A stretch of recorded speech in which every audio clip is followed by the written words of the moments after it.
Hello everybody, how are you guys? We're out here in Pittsburgh on a beautiful day, and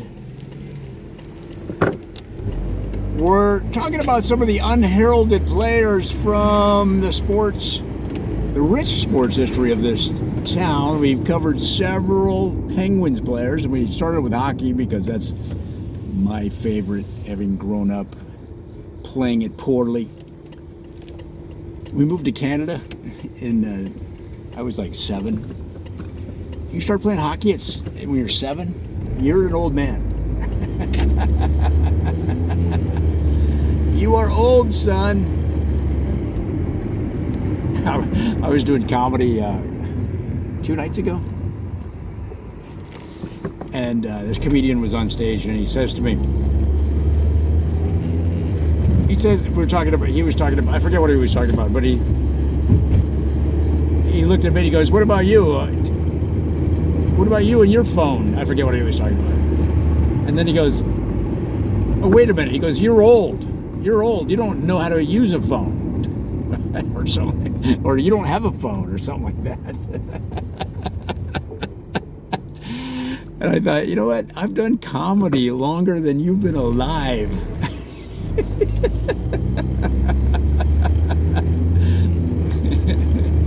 And when I do get a phone, I'm going to call Bill Hicks and find out if he wants his act back from you. All right, well, that was a little sidebar from the comedy world.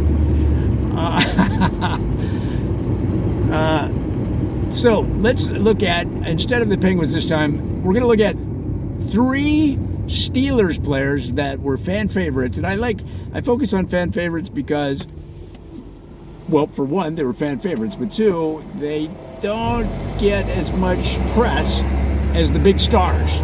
You know, maybe they weren't the top players on the team statistically, but they played a vital role. You could call them the character actors in the movie of the Pittsburgh Steelers, in the history of the Pittsburgh Steelers.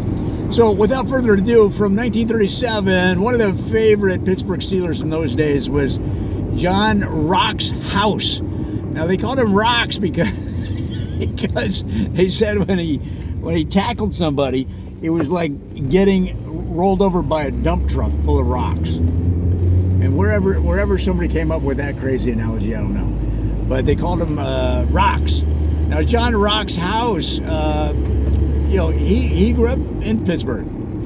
So he was a favorite of all the Pittsburgh teams all his life. So that when he got a chance to play for the Steelers, he looked at it as a real honor. And played defensive end for so many of those years that he never really thought of it as work. And unfortunately, he didn't negotiate as good a contract for that reason. So that's a good lesson for all performers, sports players, musicians, comedians. You do it for the love, but you got to secure the bag. And so he, was eventually cut as his career descended, and he didn't have any money. He didn't have any money saved up because he was always the one that when the players were out catting around, he'd pick up the tab and all that when they were in other towns. Now, once he was in Pittsburgh, the townspeople picked up the tab. And that's what kept him alive, honestly, after his playing days were over, is that he never paid for a meal. But, of course, medical problems eventually surfaced, and, he had a lot of difficulty in his later years, and then was basically penniless when he passed away.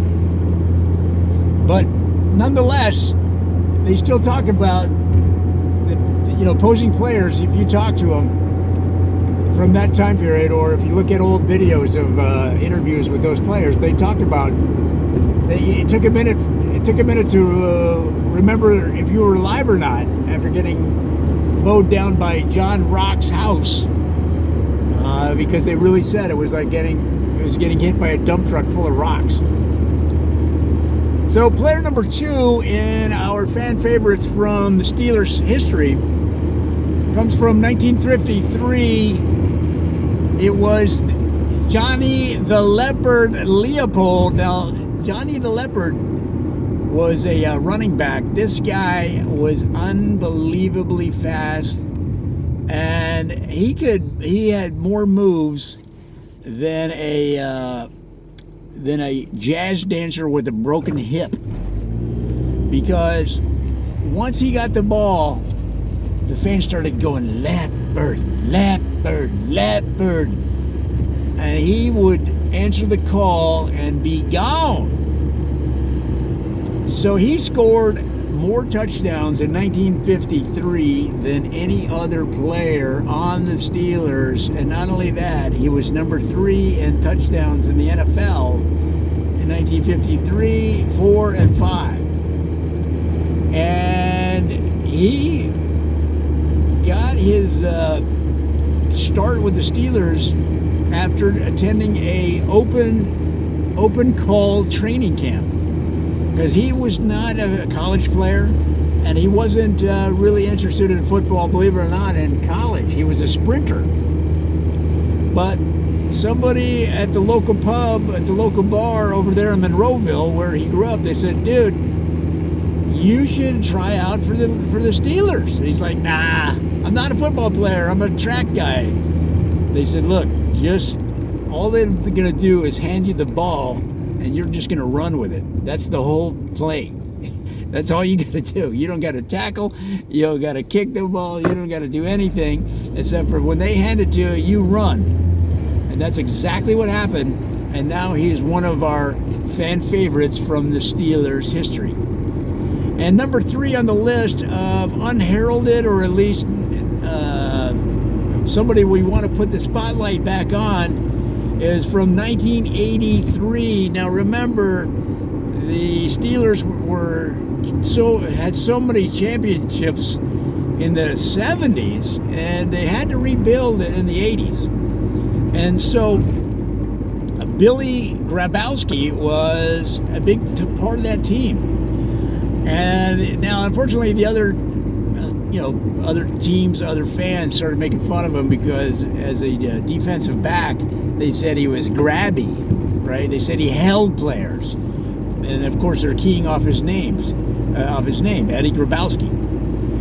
But nonetheless, he still had hands that could snag a fly going by a light bulb in a campsite in the middle of the woods south of Pittsburgh in the middle of July.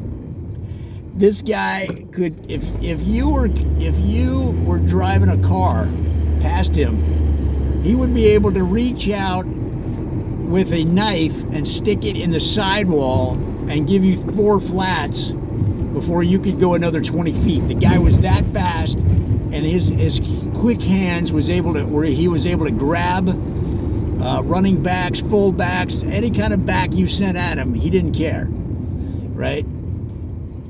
You could send a turtle back at this guy. You could send a sedan back, a hatchback. He didn't care. He was going to bring you down. And Eddie Grabowski had more tackles on the team during his playing days than any other player. And yet, really, he's more known for his singing. The guy was a classic opera singer. And in the middle of the games, he would just, in the middle of the, in the locker room, he'd break into opera. He'd be like, oh, solo mio, oh, tackle players. They call me Grabby Grabowski, but I'm the one who's not lousy, right? I mean, he would modify the lyrics. And this guy was just a fan favorite for that reason, because he'd be signing autographs at an auto dealership or whoever brought him in for the day as a sponsor, as a featured, attraction. And the fans would be like, Eddie, do the opera. I don't know anything about it. They didn't know. So they'd say things like, do the opera. Like, he's like, oh my gosh, they don't even know how to say it. So he would do the opera. he'd be like, "Oh, solo mio, today's a beautiful day, and I suggest you get one, I mean a brand new Chevrolet." Right? So he'd work in the sponsor's brand right into the song. It was unbelievable, guys.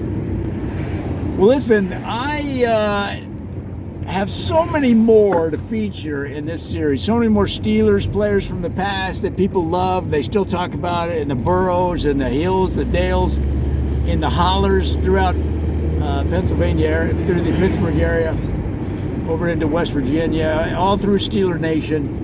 These players come up over and over, and we might even do a documentary on it. Unheralded Steelers players from Steeler Nation past.